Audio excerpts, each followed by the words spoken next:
રાજકોટના ઉપલેટા શહેરમાં આવેલ ક્રિષ્ના કોમ્પ્લેક્સના ગ્રાઉન્ડ ફ્લોરમાં પાણી ઘૂસ્યું હોવાનું સામે આવ્યું। ઉપલેટા સર્કિટ હાઉસ પાસેના કોમ્પ્લેક્સમાં ગ્રાઉન્ડ ફ્લોરમાં અંદાજિત 6 ફૂટ જેટલું પાણી ઘૂસી ગયા હોવાનું સામે આવ્યું છે। પાણી ઘૂસ્યા બાદ અંદર રહેલ ચીજવસ્તુ પાણીમાં તરતી જોવા મળી હતી।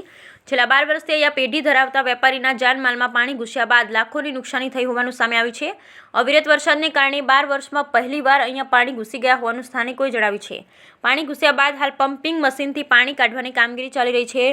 કોમ્પ્લેક્સના ગ્રાઉન્ડ ફ્લોરમાં નીચેના ભાગે ઘૂસી ગયેલ હજારો લીટર પાણી છેલ્લા ઘણા કલાકોથી કાઢવામાં આવી રહ્યું છે। મારું નામ નિકુંજ અશોકભાઈ રાઠોડ છે। ઓસમ લેધર નામની પેઢી ધરાવીએ છીએ। અમે છેલ્લા 12 વર્ષથી અહીં પેઢી ધરાવીએ છીએ। આ વર્ષે પહેલીવાર અવિરત વરસાદની હિસાબે મારે દુકાનમાં નીચે સેલરમાં 6 ફૂટ પાણી ભરાણું છે હાલની તકે। 2 દિવસથી અમે મોટર દ્વારા પાણી બહાર કાઢવામાં આવ્યું છે। મારા જાનમાલને અતિશય નુકસાની થઈ છે।